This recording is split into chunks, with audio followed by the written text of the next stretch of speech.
A bestseller with over 500 copies available in over 400 languages, the Bible is certainly the most preeminent book in world history.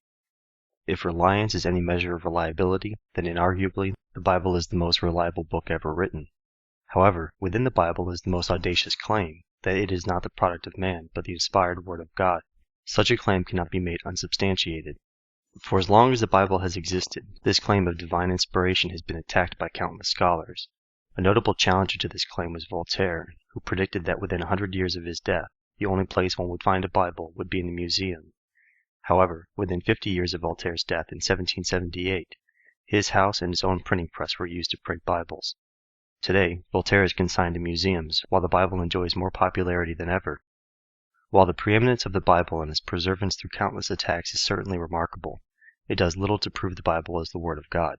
To address this issue, we need to evaluate the claims made by those who oppose the divine inspiration claim. Popular areas of concern include the integrity of the Bible. Do we have an accurate copy of the Bible? The consistency of the Bible. Does the Bible contradict itself? The accuracy of the Bible. Does the Bible conflict with history and science? The integrity of the Bible. A popular question presented by those who doubt the divinity of the Bible is, do we have an accurate copy of the Bible? This question suggests the possibility of mistakes being made as a result of repeated copying and translating of the Bible. A good demonstration of this type of error can be found in the game Telephone. In this game, several people sit in a large circle. One person whispers something into the ear of the person next to them. This person then whispers what they heard into the ear of the next person in the circle. The message is whispered from one person to the next until it makes its way around the circle and back to the first person. Inevitably, by the time the message makes its way around the circle, it has changed considerably. A message which began as, "I went scuba diving last week," might evolve into, "My Aunt Bubba is a fat geek." While this is an amusing analogy, it hardly parallels to reality. In the game Telephone, the message is never confirmed by the recipient. When biblical scholars translated the Bible, they took great measure to ensure the copy was accurate. They counted words and even letters to ensure the copy did not contain any errors. Further, once the selection was completed, someone else would compare the copy to the original to ensure they were identical. Secondly, in the game Telephone, the message is passed from person to person, not people to people. When the Bible is copied and translated, it is done so by multiple independent groups. In other words, dozens if not hundreds of churches and biblical scholars are copying and translating the Bible independent of one another. Further, the Bibles were typically released to an audience already familiar with the content. If one translation contained an error, it would be quickly identified. To continue the analogy of Telephone, this would be analogous to screaming the message from one person to the next instead of whispering. No matter how large the circle may be, the message is unlikely to change considerably. This expected consistency is exactly what is demonstrated in the Bible. In fact, the vast majority of critical scholars agree the translations and copies of the Bible are reliable. Reliability can be measured in consistency with ancient manuscripts. Today's copy of Homer's Iliad is supported by 643 ancient manuscripts. The consistency between today's copy and the 643 manuscripts leads nearly all scholars to believe we have an accurate copy of Homer's Iliad. The Bible, on the other hand, is supported by 25,000 ancient manuscripts. If the integrity of Homer's Iliad can be considered unquestionable, then certainly the integrity of the Bible is unquestionable. This conclusion was put to the test in 1947 when 800 manuscripts were discovered in the Qumran caves near the Dead Sea. These manuscripts were dated between 150 BC and 68 AD. And belonged to a Jewish sect called the Essenes. Almost immediately, scholars began analyzing Isaiah 53, believing the passage may have been mistranslated by Christians in an attempt to make the passage prophetic of Christ. However, when today's copy of Isaiah 53 was compared to the 2,000-year-old manuscript, they were found to be nearly identical. Of the 166 words in Isaiah 53, only 17 letters were different. 10 letters were the result of spelling and did not affect the passage in any way. 4 letters were the result of writing style, and also did not affect the passage. The last 3 letters were the word light, and also had no real effect upon the meaning of the passage. The consistency of the Bible. A common point of objection to the divinity of the Bible is the apparent lack of consistency. While this objection is typically made by laymen and not scholars, it is a common objection, therefore it deserves some attention. Because it would be unreasonable to evaluate every alleged contradiction, we will focus on some of the more popular ones. Below are some common alleged biblical contradictions. Biblical contradiction number 1. God is or is not happy with his creation. Genesis 1:31. God saw all that he made, and it was very good. Genesis 6:6. The Lord was grieved that he had made man on earth, and his heart was filled with pain. We should first point out both passages were written by the same person. It seems unbelievable that the author would not notice such a contradiction. Secondly, a lot happens between Genesis 1 and 6. Most importantly, the fall of man. While God knew man was going to fall, this does not mean God should not be disappointed when man does fall. God's original creation cited in Genesis 1:31 was unsoiled by the corruption of man. God was pleased with his unsoiled work. However, the fall of man grieved God. Biblical contradiction number 2. Is God omnipotent or not? Jeremiah 32:27. I am the Lord, the God of all mankind. Is anything too hard for me? Judges 1:19. The Lord was with the men of Judea. They took possession of the hill country, but they were unable to drive the people from the plains because they had iron chariots. This is a case where the reader is trying to make the Bible contradict. If this passage were to be read carefully, one would see it was not God who was unable to drive the people from the plains. It was Judea. God being with the men of Judea does not imply the men of Judea are omnipotent. Biblical contradiction number 3. Did Judas hang himself or jump from a cliff? Matthew 27:5. So Judas threw money into the temple and left. Then he went away and hanged himself. Acts 1:18. With the reward he got for his wickedness, Judas bought a field. There he fell headlong. His body burst open, and all his intestines spilled out. This is a very commonly pointed out contradiction, and there are a few possibilities. Some say Judas tried to hang himself and failed. Matthew does not say he died from hanging, only he went to hang himself. He then jumped off the cliff. Others say Judas hanged himself by jumping off a cliff with a rope around his neck. Either the rope or the tree limb broke, causing his body to fall down the cliff. Though the passages do not say the same thing, they do not contradict. Biblical contradiction number 4.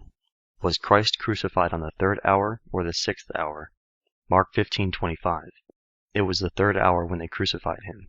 John 19:14-15. It was the day of preparation for Passover week, about the 6th hour. Here is your king, Pilate said to the Jews. But they shouted, Take him away, crucify him.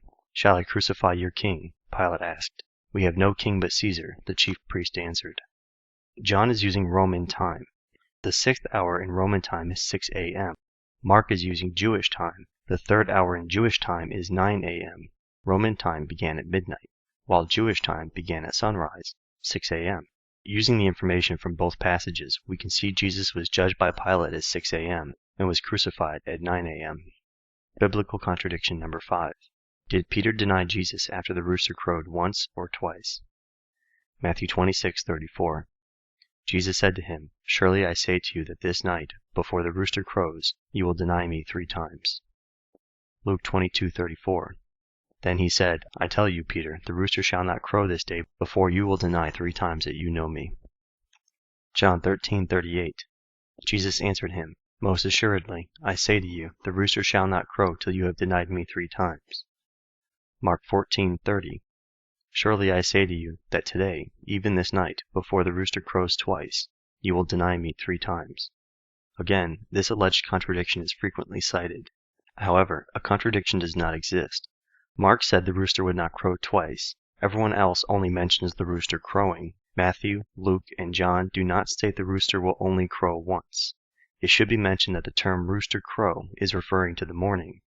They are saying Peter will deny Jesus 3 times before morning. While these passages may appear to contradict at first glance, even a cursory examination will reveal consistency within the Bible. Considering the Bible was compiled by 40 different authors over the course of 1,500 years, the Bible is remarkably consistent. The accuracy of the Bible. The final objection made by skeptics to the divinity of the Bible is its alleged inaccuracies.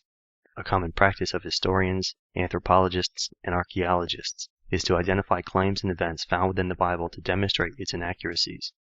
However, time and time again, these alleged inaccuracies are found to be fallacious. Compiling a complete list of alleged inaccuracies that were later found to be accurate would be an impossibly time-consuming task. Instead, we will list some of the more notable examples.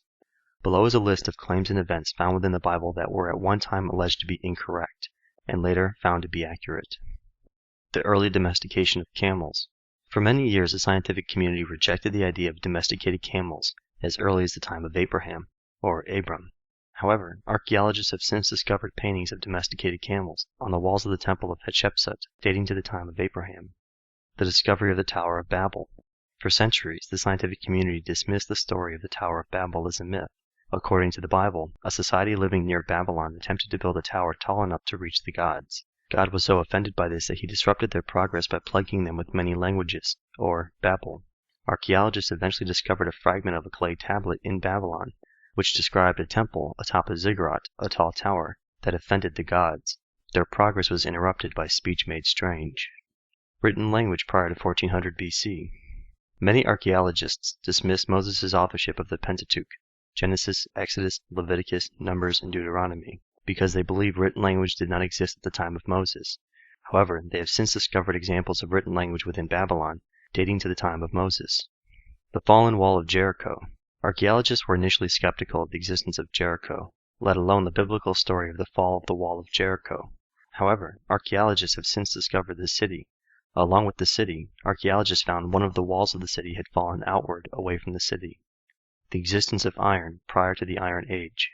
Archaeologists criticize the Bible for claiming Tubal-Cain forged tools out of bronze and iron, claiming iron was not used until the Iron Age at around 1200 BC. However, archaeologists have since discovered iron weapons near Baghdad dating to at least 2700 BC. The existence of certain musical instruments prior to 1000 BC. Archaeologists claim King David could not have played the harp as he is said to have played in the Bible. Archaeologists claim the harp and other instruments mentioned did not exist at the time of David, around 1000 BC. However, archaeologists have since found harps, lyres, flutes, and double oboes around Palestine and Egypt, dating to 2500 BC. The existence of Belshazzar. Initially, critics claimed Belshazzar, a king of Babylon mentioned in the Bible, was a fictitious character. Archaeologists have since discovered the Nehemiah Chronicles, and it contains the name of Belshazzar and describes him as a leader of Babylon.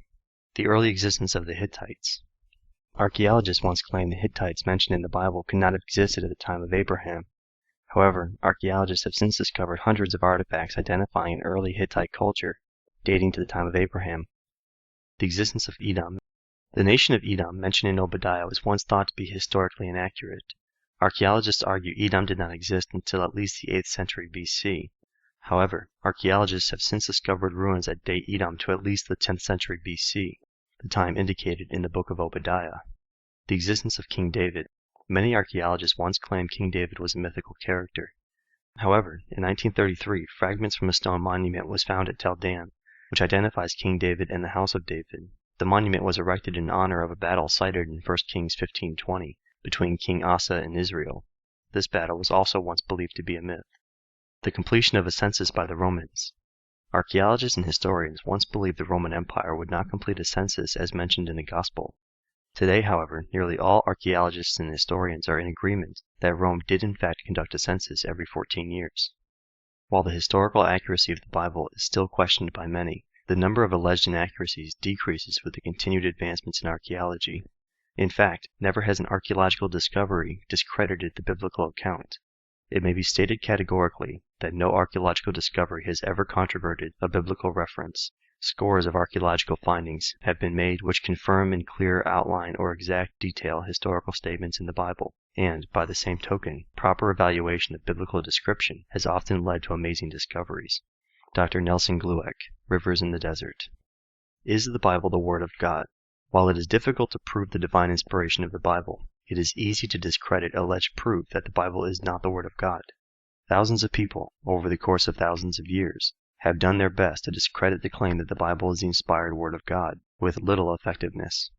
The integrity, consistency, and accuracy of the Bible is undoubtedly remarkable. It is difficult to believe a book with such integrity and influence can be the word of man.